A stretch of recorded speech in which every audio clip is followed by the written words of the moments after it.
Universitas di Kubang, Semarang, perguruan tinggi terkemuka di Semarang, Jawa Tengah. Peringkat 2 sekota Semarang, peringkat 4 se-Jawa Tengah, peringkat 77 se-Indonesia. Akreditasi A, Fakultas Ekonomika dan Bisnis, Fakultas Teknologi Informasi, Fakultas Hukum, Fakultas Bahasa dan Ilmu Budaya, Fakultas Teknik, Fakultas Pariwisata, dan program Pasca Sarjana. Mulai masa depanmu dari sini. Unisbank hebat. Assalamualaikum warahmatullahi wabarakatuh. Sebelumnya perkenalkan, nama saya Anastasia Nahli, NIM 1705520159. Saya mahasiswi dari Universitas di Kubang, Unisbank Semarang. Program studi S1 Akuntansi, Fakultas Ekonomika dan Bisnis. Pada kesempatan kali ini, saya ingin mempresentasikan tentang audit investigatif dengan teknik audit. Tujuan presentasi ini untuk memenuhi ujian akhir semester mata kuliah audit investigatif dengan dosen pengampu Bapak Arif Himawan Dwonugroho, SE, AK, MM, CA, CPA. Langsung saja kita ke pembahasan materi. Di sini ada beberapa materi yang akan saya bahas. Di antaranya ada pengertian teknik audit, tujuan audit investigatif, tujuan audit atas laporan keuangan, kunci keberhasilan dalam audit investigatif, teknik-teknik audit, memeriksa fisik dan mengamati, meminta informasi dan konfirmasi, memeriksa dokumen, review analitikal, menghitung kembali, perbedaan intensitas audit atas laporan keuangan dan audit investigatif.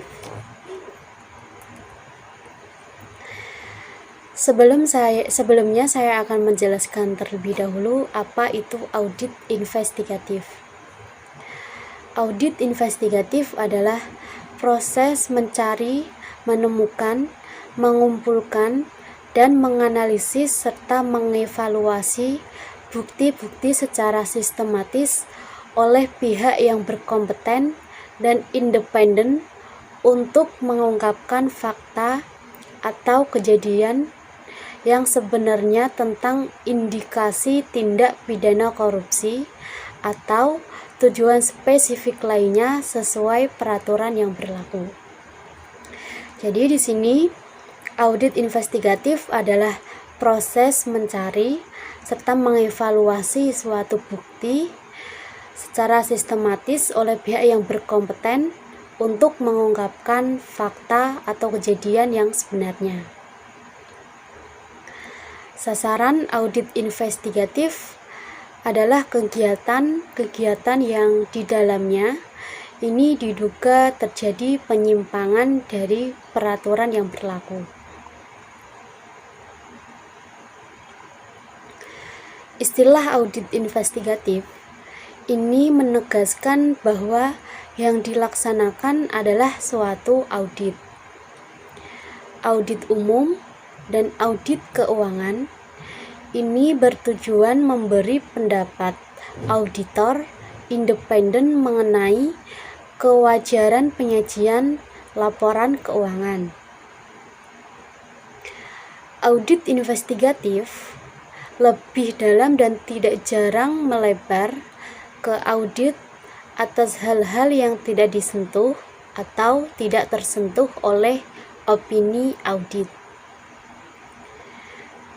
Audit investigatif ini diarahkan kepada pembuktian ada atau tidaknya kecurangan atau fraud dan perbuatan yang melawan hukum. Meskipun tujuan opini audit ini berbeda dari audit investigatif, teknik auditnya ini sama. Hal yang berbeda hanya penerapan yang lebih intens dalam audit investigatif. Penerapan teknik yang lebih mendalam kadang-kadang melebar dengan fokus pada pengumpulan bukti hukum untuk menentukan apakah seseorang ini melakukan atau tidak melakukan suatu kecurangan atau fraud. Banyak audit yang sudah berpengalaman dalam mengaudit laporan keuangan suatu perusahaan atau lembaga, tapi masih ragu-ragu untuk melaksanakan fraud audit dan audit investigatif. Padahal teknik-teknik audit yang mereka kuasai memadai untuk diterapkan dalam audit investigatif. Selanjutnya, di sini saya akan membahas tentang teknik audit. Teknik audit ini adalah cara-cara yang dipakai dalam mengaudit kewajaran penyajian laporan keuangan, dan hasil dari penerapan teknik audit ini adalah bukti audit. Dan tidak jarang penulis menggunakan istilah teknik audit dan jenis bukti audit dalam makna yang sama. Jadi di sini teknik audit adalah cara yang dipakai atau digunakan investigator atau auditor untuk mengaudit kewajaran laporan keuangan. Apakah dalam laporan tersebut tidak ada bentuk kecurangan atau fraud. Selanjutnya, di sini ada tujuan dari audit investigatif dan tujuan audit atas laporan keuangan. Tujuan audit investigatif adalah mengumpulkan bukti-bukti yang dapat diterima oleh ketentuan perundang-undangan yang berlaku atau mengumpulkan bukti hukum dan barang bukti sesuai dengan hukum secara acara atau hukum pembuktian yang berlaku.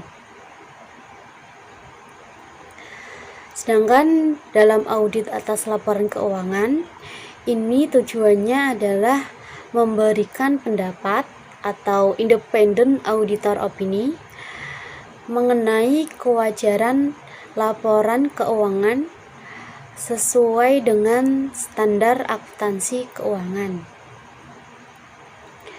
Hasil audit ini ditunjukkan oleh bentuk opini seperti unqualified opini, qualified opini, disclaimer of opini, atau adverse opini.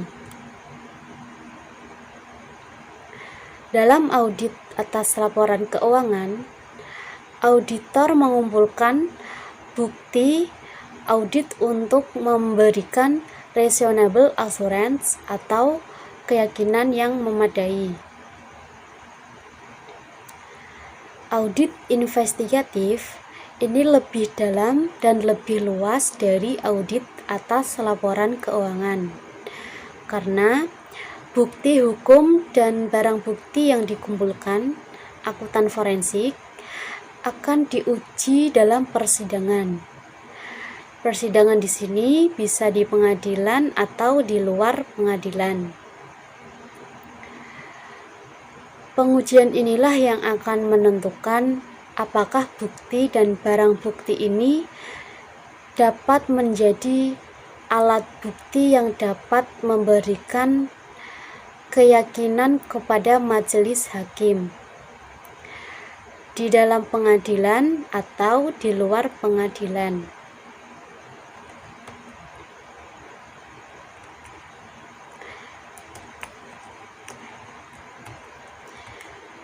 Selanjutnya, di sini ada kunci keberhasilan dari teknik audit.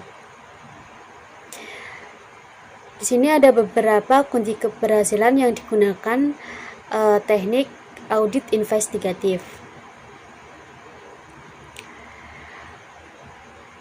Di sini auditor harus mengerti dengan baik persoalan yang akan dipecahkan, apa yang akan diaudit investigatif. Jadi ketika auditor ingin melakukan audit investigatif, auditor harus tahu terlebih dahulu persoalan apa yang akan dipecahkan dan harus memahami terlebih dahulu persoalan tersebut agar dapat dipecahkan dengan baik.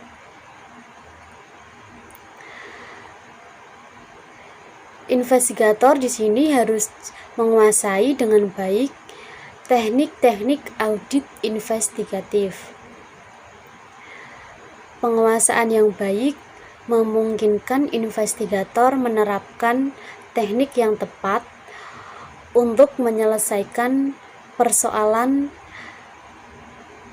yang investigator identifikasi. Jadi, kunci keberhasilan dari teknik audit ini, auditor harus menguasai terlebih dahulu teknik-teknik audit investigatif agar auditor ini dapat memecahkan persoalan tersebut dengan baik.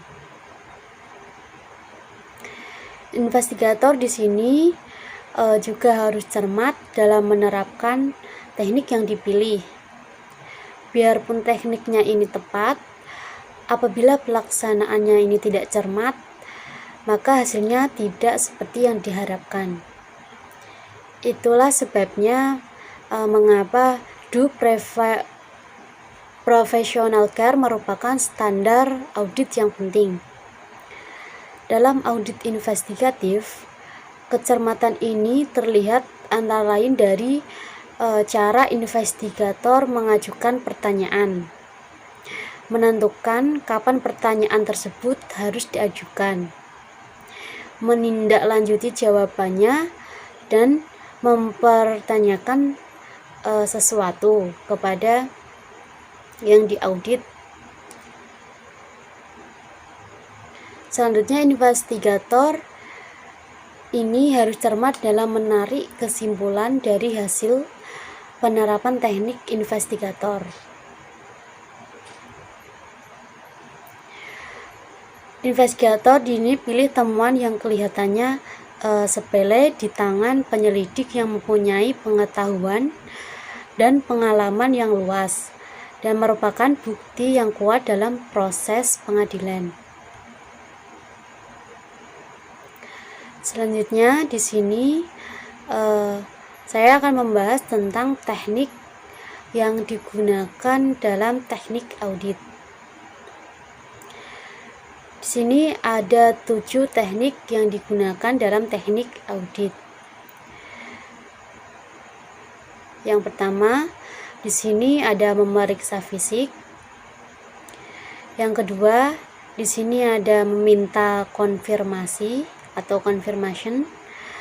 Yang ketiga, memeriksa dokumen atau documentation. Yang keempat, ada review analytical atau analytic review atau analytical review. Yang kelima, di sini ada meminta informasi lisan atau tertulis auditi atau inquiries of the auditee. Yang keenam, di sini ada menghitung kembali atau re-performance. Dan yang ketujuh, di sini ada mengamati atau observation. Jika ketujuh teknik ini bisa diterapkan dalam audit umum, maka bukti audit berhasil dihimpun akan mendukung pendapat auditor independen.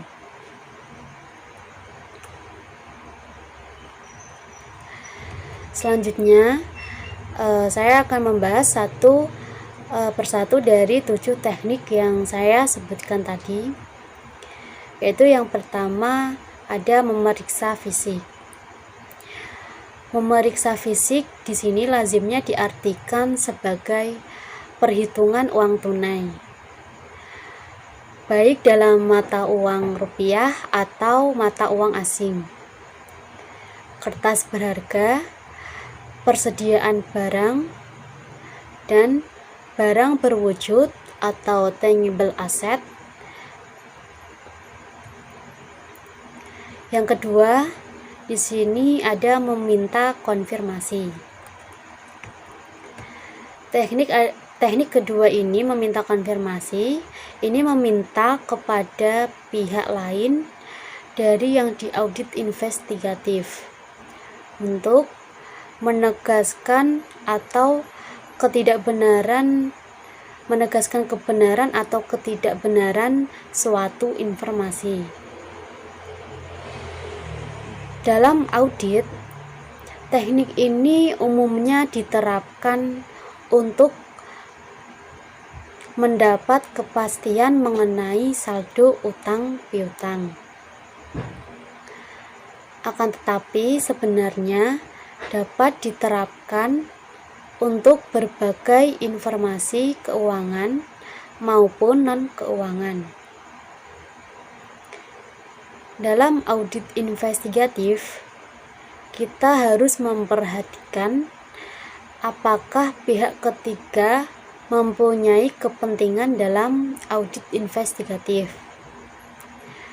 Contohnya dalam kasus tender pengadaan barang, ini permintaan konfirmasi dari penyuplai yang cenderung melindungi pejabat, ini perlu diperkuat misalnya dengan konfirmasi dari Direktorat Jenderal Bea Cukai kalau barang tersebut ini diimpor. Selanjutnya di sini ada pemeriksaan dokumen. Jadi teknik yang ketiga ini tidak ada audit investigatif tanpa pemeriksaan dokumen. Hanya saja dengan kemajuan teknologi, definisi dokumen ini menjadi sangat luas, termasuk informasi yang diolah, disimpan, dan dipindahkan secara elektronis. Pemeriksaan dokumen tidak hanya fisiknya saja, namun juga termasuk segala informasi yang tersimpan di media elektronik. Karena itu, teknik memeriksa dokumen ini mencakup komputer forensik. Selanjutnya, teknik audit nomor 4 ini ada review analytical. Review analytical di sini yaitu suatu bentuk penalaran yang membawa seseorang auditor atau investigator pada gambaran mengenai wajar, layak, atau pantasnya suatu data individual disimpulkan dari gambaran yang diperoleh secara global, menyeluruh atau agregat.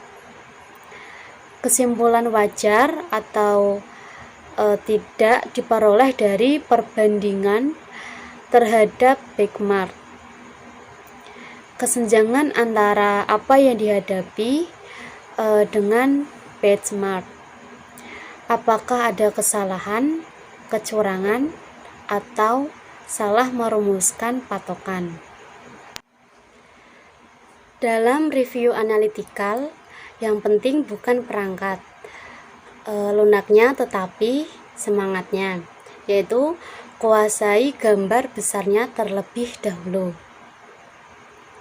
Di sini dalam buku Tuan Nakota, Stringer dan Stewart ini mendefinisikan review analytical sebagai suatu bentuk penalaran deduktif. Tekanannya adalah pada penalaran proses berpikirnya.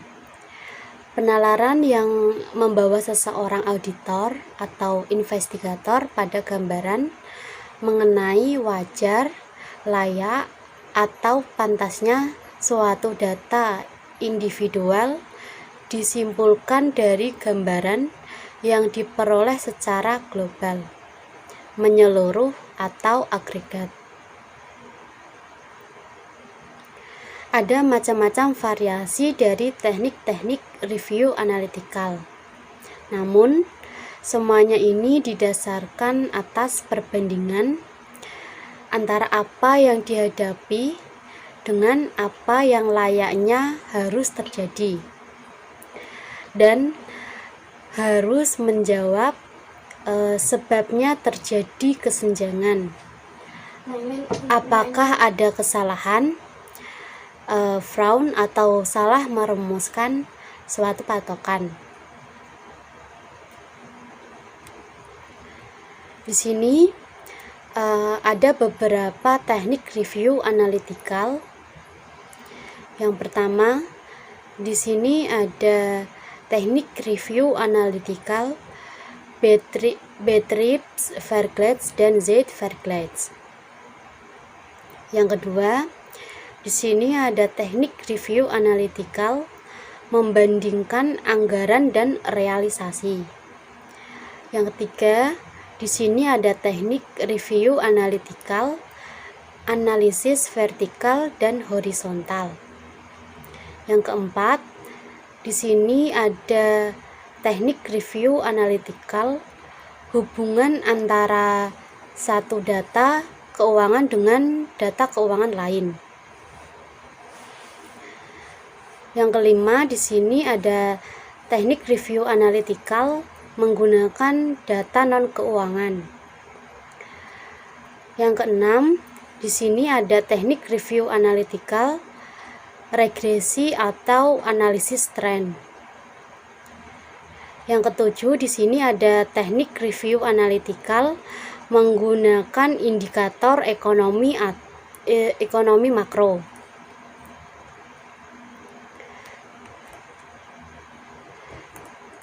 Selanjutnya, kita akan bahas satu persatu dari teknik review analytical yang telah saya sebutkan tadi. Ada 7 teknik review analytical.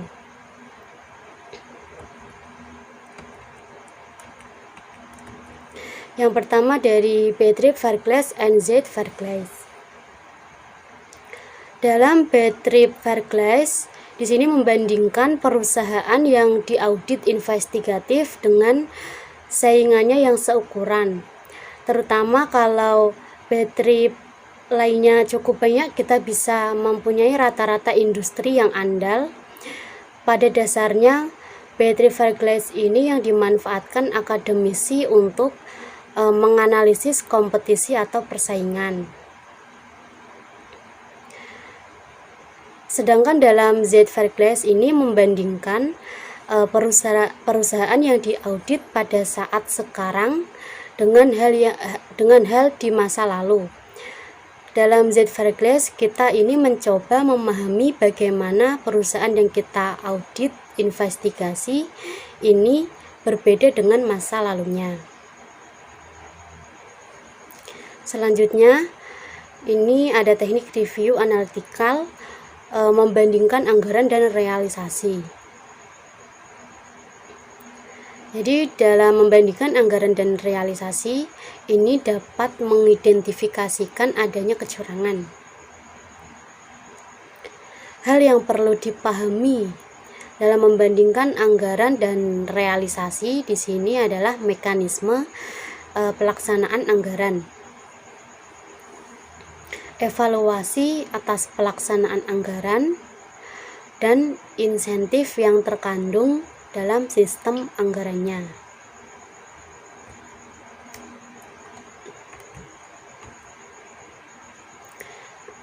Selanjutnya di sini ada teknik review analytical, yaitu analisis vertikal dan horizontal. Analisis vertikal dan horizontal ini merupakan analisis rasio laporan keuangan.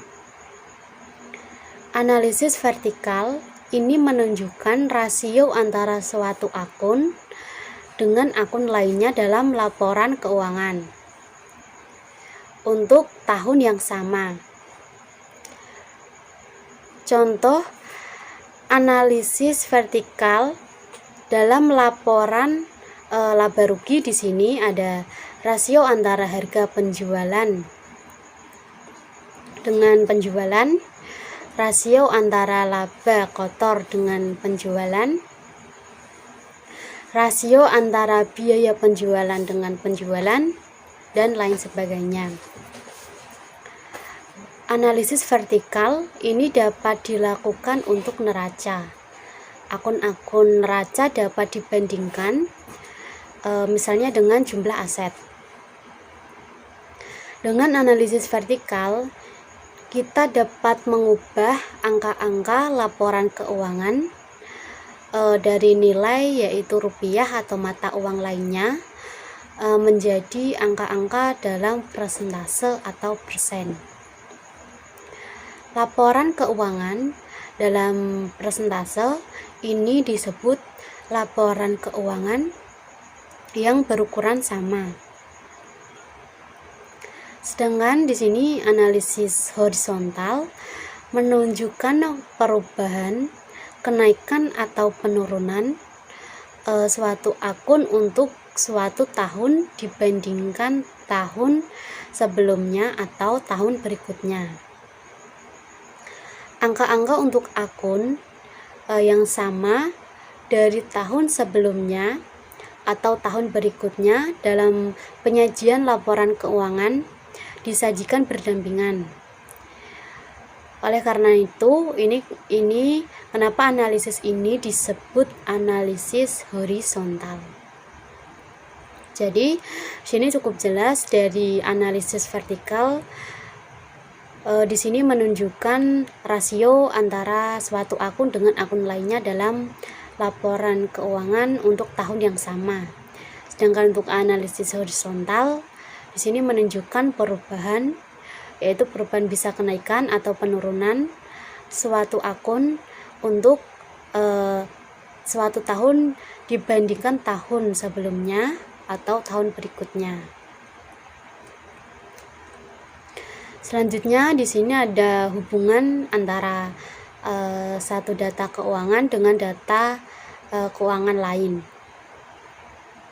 Jadi beberapa akun baik dalam suatu maupun beberapa laporan keuangan bisa mempunyai keterkaitan yang dapat dimanfaatkan untuk review analytical. Contohnya di sini adalah angka penjualan dengan piutang dan persediaan rata-rata, angka penjualan dengan bonus bagian penjualan, penghasilan bunga dengan saldo rata-rata tabungan. Selanjutnya di sini dalam review analytical ada menggunakan data non keuangan. Review analytical adalah mengenal pola hubungan relationship pattern. Pola hubungan ini tidak hanya antara satu data keuangan dengan data keuangan lain. Pola hubungan keuangan ini pun bisa bermacam-macam bentuknya.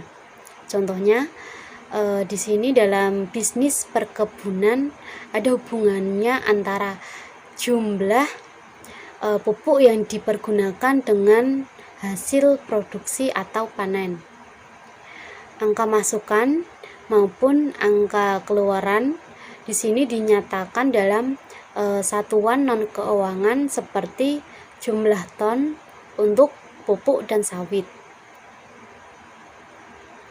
Selanjutnya di sini teknik review analytical ada regresi atau analisis tren. Dengan data historical yang memadai, review analytical dapat menggunakan tren. Jadi berbagai perangkat lunak ini mempermudah perhitungan dan grafiknya. Selanjutnya, review analytical di sini ada menggunakan indikator ekonomi makro. Indikator-indikator yang digunakan dalam ekonomi makro di sini seperti inflasi, tingkat pengangguran, cadangan devisa, indikator ekonomi negara-negara yang menjadi partner perdagangan Indonesia, harga minyak mentah dan komoditi lain. Jadi itu yang indikator ekonomi yang digunakan dalam review analytical. Selanjutnya di sini ada teknik audit, yaitu meminta informasi lisan atau tertulis dari auditi. Jadi meminta informasi baik lisan maupun tulisan kepada auditi ini merupakan prosedur yang bisa dilakukan auditor. Permintaan informasi ini penting dan juga merupakan prosedur yang normal dalam suatu audit investigatif. Permintaan informasi harus dibarengi, diperkuat atau dikolaborasi dengan informasi dari sumber lain atau diperkuat dengan cara lain. Selanjutnya, dalam teknik audit ini ada menghitung kembali. Menghitung kembali atau report from tidak lain dari mengecek atau kebenaran perhitungan bisa kali, bagi, tambah, kurang. Ini prosedur yang sangat lazim dalam audit. Biasanya tugas ini diberikan kepada seorang yang baru mulai bekerja sebagai auditor, seperti seorang auditor junior di kantor akuntan. Dalam audit investigatif, perhitungan yang dihadapi umumnya sangat kompleks, didasarkan atas kontrak atau perjanjian yang rumit. Mungkin sudah terjadi perubahan dan renegosiasi berkali-kali dengan pejabat yang berbeda. Di sini ada contoh dari perhitungan kembali, yaitu perhitungan cost recovery oleh kontraktor bagi hasil. Cost recovery ini sangat besar jumlahnya. Kalau tidak dihitung kembali oleh lembaga pemeriksa independen, cost recovery ini rawan akan penyalahgunaan. Selanjutnya, teknik audit selanjutnya di sini ada mengamati. Mengamati di sini sering diartikan sebagai pemanfaatan indera kita untuk mengetahui sesuatu. Jadi di sini mengamati ada contoh dari mengamati, yaitu ketika kita melakukan kunjungan, kita mengamati kunjungan ke pabrik. Ini kita mengamati, kita melihat luasnya pabrik, peralatan yang ada di pabrik, kegiatan yang dilakukan, banyaknya dan beragam tenaga kerja yang ada di pabrik tersebut. Kita juga mendengar kebisingan ataupun keheningan dalam pabrik tersebut. Biasanya kita juga bisa mencium atau membaui sesuatu yang wangi, seperti jika di pabrik itu memproduksi parfum, kita bisa mencium aroma parfum tersebut. Jika perusahaan yang memproduksi obat-obatan, berarti kita bisa mencium atau mencium obat-obatan tersebut, bau obat-obatan tersebut, atau bahkan bau yang menyengat, misalnya di tempat penyamakan kulit atau tempat pengolahan sampah. Jadi mengamati di sini dalam contoh yang saya sebutkan tadi, ini adalah menggunakan indera, bisa salah satu atau beberapa indera sekaligus. Jadi di sini tadi dari awal yang saya sebutkan, dari teknik audit ada pemeriksaan fisik, dan sekarang yang saya sebutkan di sini ada pengamatan atau mengamati. Padahal dalam kedua teknik ini investigator menggunakan inderanya untuk mengetahui atau memahami sesuatu. Selanjutnya, di sini ada perbedaan intensitas audit atas laporan keuangan dan audit investigatif. Jadi, dari dalam audit atas laporan keuangan ini mungkin berpikir bahwa teknik observasi perhitungan persediaan barang sekedar untuk melihat kecocokan jumlah fisik dan jumlah administrasi. Jadi selama jumlah kedua informasi ini cocok, maka auditor ini puas.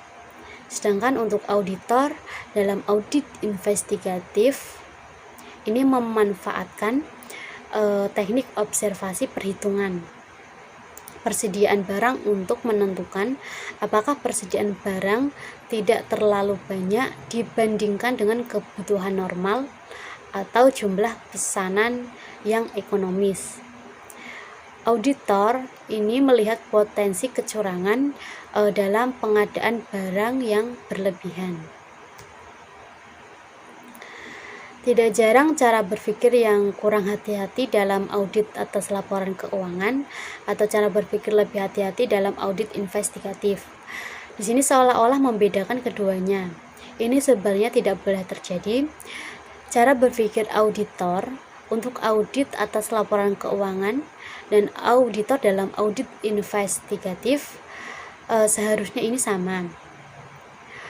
Profesionalisme skeptisme harus dianut oleh auditor untuk audit atas laporan keuangan maupun auditor dalam audit investigatif. Meskipun tujuan intensitas kedua jenis audit ini berbeda. Jadi kesimpulannya di sini dalam audit atas laporan keuangan tujuannya adalah memberikan pendapat mengenai kewajaran laporan keuangan sesuai standar akuntansi opini. Hasil audit ini adalah ditunjukkan dalam bentuk opini. Sedangkan untuk tujuan audit investigatif ini adalah mengumpulkan bukti-bukti yang diterima oleh ketentuan perundang-undangan yang berlaku, atau mengumpulkan bukti hukum dan barang bukti sesuai hukum acara atau hukum pembuktian yang berlaku. Lingkup atau intensitasnya ini juga berbeda. Dalam audit atas laporan keuangan, auditor ini mengumpulkan bukti audit untuk memberikan keyakinan yang memadai. Sedangkan dalam audit investigatif ini lebih dalam atau lebih luas dari audit atas laporan keuangan karena hukum bukti dan barang bukti yang dikumpulkan akuntan ini diuji dalam persidangan. Pengujian inilah nanti yang menentukan apakah bukti dan barang bukti ini dapat menjadi alat bukti yang dapat memberikan keyakinan kepada majelis hakim. Sekian presentasi dari saya. Apabila ada kesalahan dalam tutur kata penyampaian pembahasan materi ini, saya mohon maaf. Semoga materi ini bermanfaat bagi teman-teman semua. Tetap jaga kesehatan di saat pandemi sekarang ini, jaga jarak, dan jangan lupa selalu pakai masker ketika keluar rumah, dan selalu cuci tangan dan pakai hand sanitizer, karena sejatinya mencegah itu lebih baik daripada mengobati. Wassalamualaikum warahmatullahi wabarakatuh.